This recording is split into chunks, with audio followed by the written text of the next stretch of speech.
Updates ని ఇప్పుడు brief గా చూద్దాం. Super star Mahesh Babu hit movie Pokiri మళ్ళీ రిలీజ్ అవుతుంది. ఆగస్టు 9న మహేష్ బర్త్డే సందర్భంగా ఈ సినిమాని రిలీజ్ చేస్తున్నారు. సెన్సేషన్ క్రియేట్ చేసిన ఈ సినిమా వచ్చి 16 ఏళ్లు అవుతున్న సందర్భంగా 4K రెజల్యూషన్ లో ఈ మూవీని ఫ్యాన్స్ కి మరోసారి అందుబాటులోకి తెస్తోంది ఫిల్మ్ టీమ్.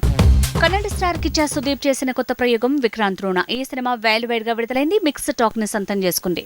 సూర్యతో జై భీమ్ మూవీ తీసి సెన్సేషన్ క్రియేట్ చేసిన డైరెక్టర్ జ్ఞాన్వేల్ ఇప్పుడు వేరే హీరోతో మరో సినిమాకి కమిట్ అయ్యాడు. అయితే ఆ తర్వాత బాలీవుడ్ లో దోషా కింగ్ ని తెరకెక్కించబోతున్నాడు జై భీమ్ డైరెక్టర్ జ్ఞానవేల్.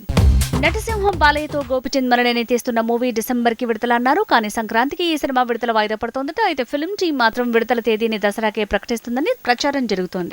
లైగర్ టీం ఈ సినిమా దగ్గర పడుతుండటంతో ప్రమోషన్ లో ఎమోషన్ పెంచింది. లైగర్ యాటిట్యూడ్ గ్లిమ్స్ అంటూ ఈ టీజర్ ని విడుదల చేయబోతున్నారు. ఆ తర్వాత మేకింగ్ వీడియోతో సండే సర్ప్రైజ్ ప్లాన్ చేశారు. విజయ్ దేవరకొండ మళ్లీ తన మూవీ ఖుషి షూటింగ్ తో బిజీ అయ్యాడు. సమంతతో కలిసి తను చేస్తున్న ఖుషి కొత్త స్కెడ్యూల్ మొదలైంది. ఆగస్టు 2న ఈ స్కెడ్యూల్ కొనసాగుతుంది. RRR మూవీ ఓటీటీ ప్లాట్ఫామ్ లో రికార్డ్స్ నెలకొల్పుతోంది. డిజిటల్ ప్లాట్ఫామ్ లో నాన్ ఇంగ్లీష్ మూవీస్ లో వరుసగా 10 వారాలు టాప్ ప్లేస్ ని దక్కించుకుంది ఈ మూవీ. ఇక యుఎస్ యూకే లో ఈ సినిమాకు లోకల్ వ్యూవర్షిప్ కూడా భారీగా పెరుగుతోంది. కాఫీ విత్ కరణ్ ప్రోగ్రామ్ కి దీపికా పదుకునే డుమ్మా కొట్టిందట. మన సంజయ్ లీలా భన్సాలి కూడా కాఫీ విత్ కరణ్ కొత్త సీజన్ కి నయన్నాడు. ఇక విజయ్ దేవరకొండ అనన్య పాండే తాలూకు ఎపిసోడ్ గురించి భారీగా ప్రచారం జరుగుతోంది.